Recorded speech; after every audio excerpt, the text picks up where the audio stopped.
Calcutta murder case में हुआ नया खुलासा। आरोपी संजय राय ने बोला, मैं निर्दोष हूं, अपराधी कोई और है। दोस्तों, आप स्क्रीन पर जो तस्वीर देख रहे हैं यह संजय राय की है।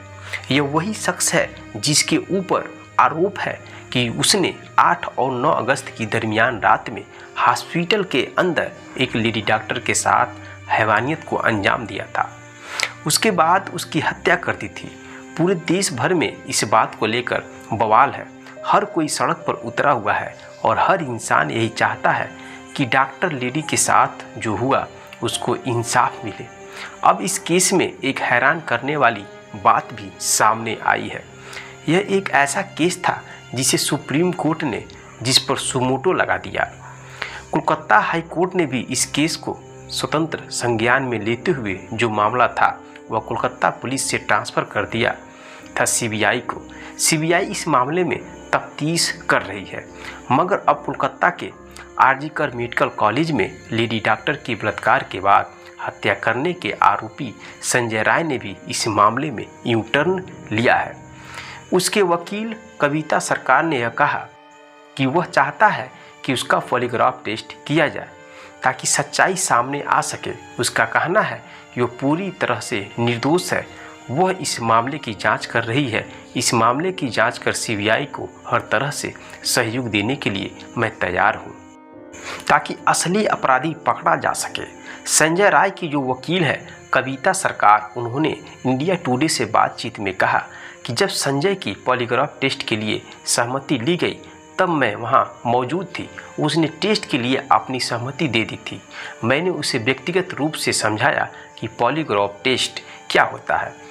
इन्हें इसके बाद वह सहमत हो गया। उसके अनुसार वह इस वक्त मानसिक रूप से बहुत दबाव में है क्योंकि आरोप उस पर लगा है। वह चाहता है कि सच्चाई सामने आए। बकौल कविता सरकार, संजय राय का कहना है कि वह इस अपराध में शामिल है ही नहीं, इसलिए किसी भी तरह के टेस्ट देने के लिए वह तैयार है। इस मामले की सभी जांच में सहयोग करेगा और अपना गुनाह कबूल किया था। लेडी डॉक्टर के साथ हैवानियत करने वाले आरोपी संजय राय का यू टर्न अब हैरान करने वाला है क्योंकि गिरफ्तारी के बाद उसने खुद अपना गुनाह कबूल किया था। कई ऐसी बात पूरी तरीके से सामने आई थी कि उसने अपना जुल्म कबूल कर लिया है। उस वक्त पुलिस हिरासत में पूछताछ के दौरान भी उसने कहा था, मैंने अपराध किया है, मुझे फांसी दे दो। सीबीआई की स्पेशल कोर्ट ने आरोपी संजय राय की पॉलीग्राफ टेस्ट की मंजूरी दे दी है। अब उसका पॉलीग्राफ टेस्ट भी चल रहा है। इससे पहले 4 ट्रेनी डॉक्टर और कॉलेज के एक्स प्रिंसिपल जो थे डॉक्टर संदीप घोष के भी पॉलीग्राफ टेस्ट की मंजूरी मिल चुकी है। इसके साथ ही सियालदा की स्पेशल कोर्ट ने आरोपी को 14 दिन की न्यायिक हिरासत में भेज दिया है। आरोपी के साइको एनालिसिस से भी कई अहम खुलासे हुए हैं।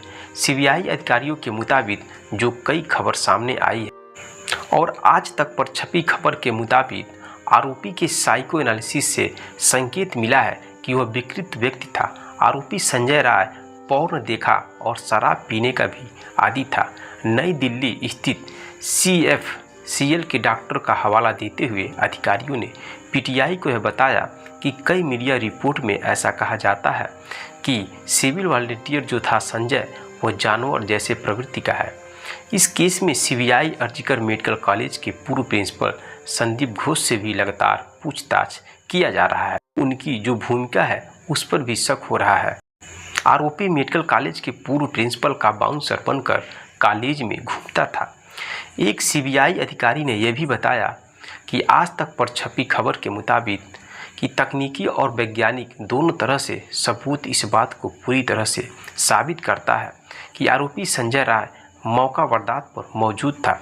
और अस्पताल की सीसीटीवी फुटेज का अगर बात करते हैं तो सीसीटीवी फुटेज का हवाला देते हुए यह भी कहा जा रहा है कि आरोपी 8 अगस्त को सुबह करीब 11 बजे चेस्ट मेडिसिन डिपार्टमेंट के पास देखा गया था। इसके बाद 9 अगस्त को सुबह 4 बजे फिर से उसे इमारत में प्रवेश करते हुए देखा गया। रिपोर्ट के मुताबिक 8 और 9 अगस्त के दौरान संजय राय अलग अलग वाहनों से कुल 4 बार आरजीकर हॉस्पिटल के अंदर पाया गया। इनमें से 3 बार वह अस्पताल के अंदर घूमा फिरा और वापस आ गया, लेकिन राउंड लगाकर वह बाहर निकल जाता था। लेकिन चौथी बार और आखिरी बार जब वह अस्पताल से बाहर निकला तब उसके हाथों से ट्रेनी डॉक्टर का रेप और कत्ल हो चुका था। जांच में भी ये भी पता चला कि संजय राय वारदात वाली रात को अस्पताल के पास ही एक रेड लाइन एरिया में भी वह गया था, और जब वहाँ से वो वापस आ रहा था तो उस वक्त उसने किसी लड़की को वहाँ पर छेड़छानी भी की थी।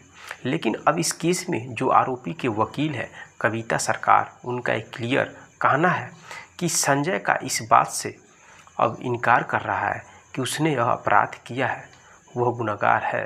संजय का सिर्फ यही कहना है कि जो आरोपी है वह निर्दोष है और उसे जानबूझकर फंसाया जा रहा है। अब इस केस में नई चीज़ें सामने आई हैं।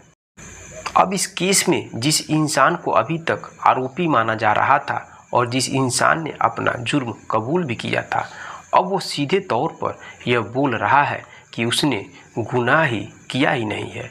फिलहाल इस केस में जो भी अपडेट आएगा हम आपको ज़रूर बताएंगे।